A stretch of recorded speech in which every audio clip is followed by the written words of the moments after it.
We are a few episodes in to season 3. What can we expect for the rest of the season? And what can you tell us about where we see Isaac and AFC Richmond go? Rest of the season, I can tell you it's going to be a bit of a roller coaster. It's Isaac, it's going to be a lot of trials, a lot of tribulations. He's going to, hopefully the fans are going to love it as much as they enjoyed season 1 and season 2, because it would be a big shame if they didn't. Also, the team's going to obviously try their best. I mean, everyone's touting them and telling them that they're going to finish dead last, which is not great. But hopefully that is not the case, and we will see. It's going to be a lot, surrounding the team. And as usual, and with everyone that's involved, but hopefully everyone really enjoys it. Yeah. So Ted Lasso has become such a comfort show and positive light for so many people, and obviously has been very successful. In your opinion, why do you think the show has touched so many people and created such a large, diverse fan base? I mean, I'm speaking as myself here because I'm also a fan of the show, even though I know I'm on the show. It came at a time when everyone really needed it. And everyone was going through a hard time, and the show was kind of like a little silver lining, a little, a light in the dark. I don't want to sound too corny, but it's very relatable, and it's also deals with issues that every one of us, myself included, has dealt with at one point in my life. I dealt with, career stuff where you're like, I don't want to do this anymore. I mean, I'm an actor. The stuff like, family stuff and anxiety and all this stuff, which is really hard subjects, especially for a comedy.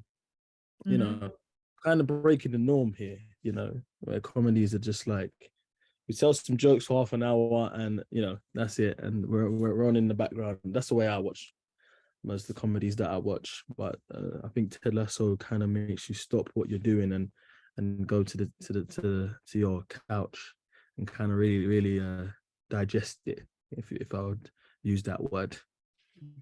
Yeah, it's definitely not a background show. Yeah, it's a full attention show. It's you're sitting down watching full attention, full concentration. Yes, of course. Yes. You actually mentioned this, the way that the show depicts mental health. I've struggled with anxiety my whole life, and I've had panic attacks, and I had never seen a panic attack depicted so accurately as to when Ted has his first panic attack.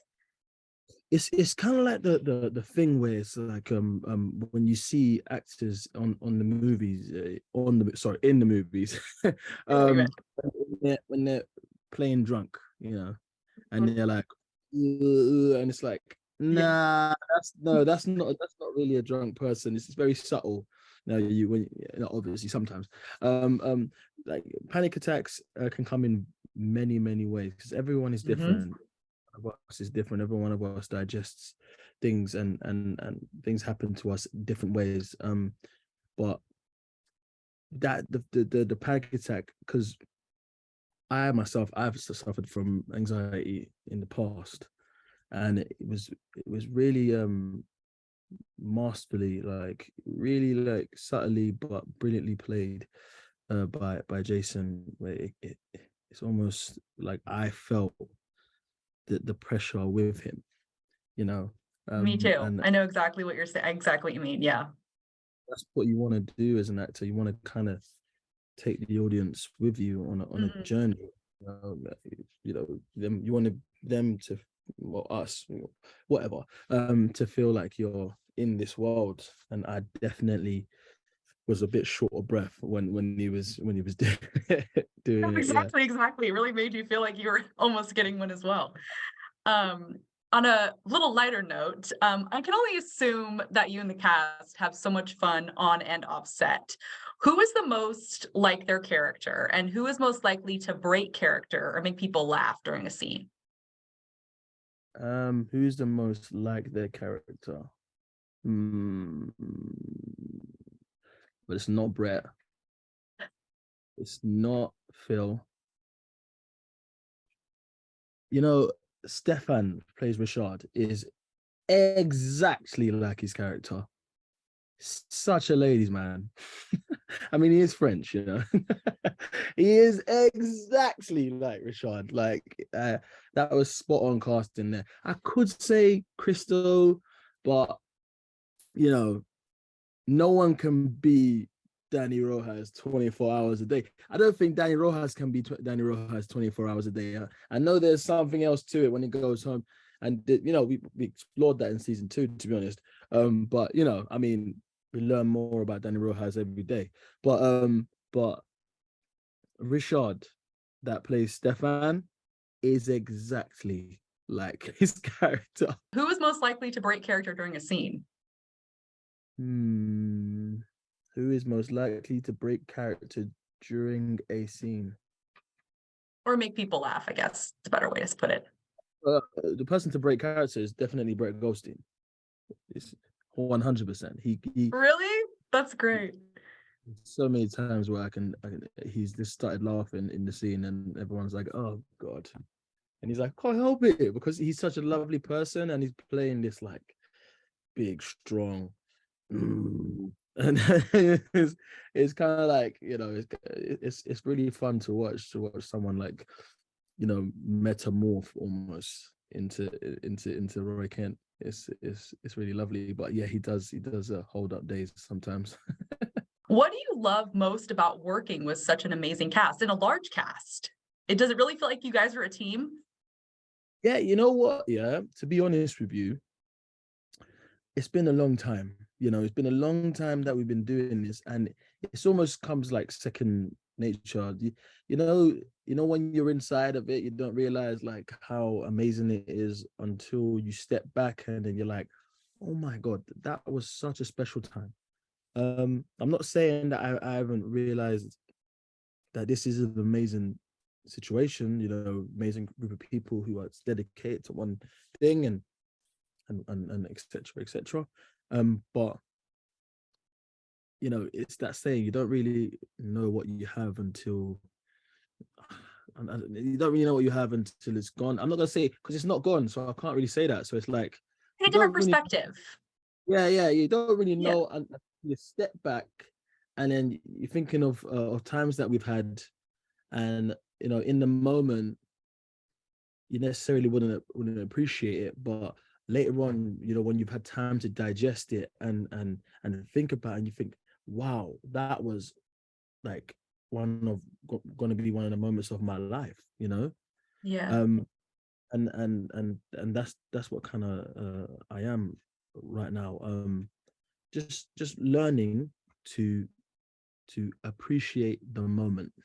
I know you can't reveal anything, but my coworker asked me to ask this question. So some fans ship Ted with Rebecca. Others are still holding out hope for Rebecca and Sam to get back together. Who did you personally ship? I don't personally, the Rebecca and Sam thing was a shock. Mm-hmm. Ted Becker, they call it Ted Becker. Yeah, Ted Becker. It would, Ted Becker would make a lot more sense. You know, in the general theme of if we're talking about real world and real life, you know, we're talking about a coach that comes to England that gets divorced, that is hurting, and then owner of a team that is newly divorced and they're working with each other every single day in the workplace and they're talking to each other every single morning. I mean, you ain't got to be a rocket science to, you ain't got to be a rocket scientist to be like something might happen there, you know, Yeah. and the fact that they kind of like work off of each other, you know, kind of like, you know, he soaks it up and she, you know, she gives it. You know, if Ted Lasso was the show that gave you, you know, what you expected, then by all means Ted Becker, but it doesn't. So I don't know. Season 3 is said to be the final season, or at least the end of this story, per Jason Sudeikis.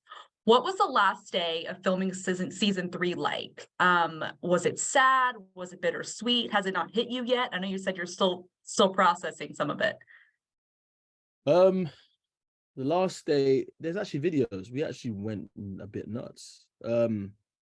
It was a bit mad, like, because we filmed that day, and then it was the last scene, and it was everyone was in the dressing room, and there is a lot of people, you know, and it was like, it was weird because it was like we'd been doing it for so long, and then they were like, "That's it," and then everyone went, "Whoa!" And then they brought out the beers and snacks, and everyone was drinking and talking. And then we were all, everyone was kind of like, really? It was one of them moments, you know, where I didn't know how to react. I hadn't really thought about it. You know, I really thought about it too much. I was too concentrated on trying to do a good performance. So I didn't really thought about it. Then it happened, and I was like, oh. So maybe I'm still digesting. Maybe I haven't, because obviously I still see them. You know, we're doing press, and so it hasn't really dawned on me that it's actually ended, because in my head, you know, with season 3 and concentrate on season 3, and it being out, and then still seeing everybody doing interviews and that, you know, who knows? You know, to be honest, who knows? I feel like it's the end yet, because you guys are still in it doing press and the show's out, that kind of thing. It's a weird one, because, like, you know, I see them all the time. It's almost like we're still filming, you Yeah. know. But And then you're going to have the award season circuit, likely. So you'll have that as well. fingers crossed. You know, that's what you want. You want everyone to like it enough to, you know, garner some you know, some praise and whatever. But yeah, I'm just like kind of like taking day by day, and seeing how people like it, and from the reactions online, like the first 3 episodes, they really like it, and I'm really glad. Of course, Glad. like, why are you surprised? This show's amazing. I'm going to miss it so much. And kind of goes into my last question. What will you miss about Ted Lasso, whether or not it is the end? What will you miss most about being a part of the show? Will you take any life lessons or Ted-isms with you? Yeah, what I said earlier, to be honest. I have far more patience now. You know, far more patience, and also on top of that, I like to enjoy the moment. You know, there's a couple of times in the locker room, and Ted's had a speech, and he's like, "Look around, look at each other. You know, look at your teammates, and look and you know, enjoy this." You know, pretty much, if I put it in a little nugget. I'm sure he did a better speech than that, but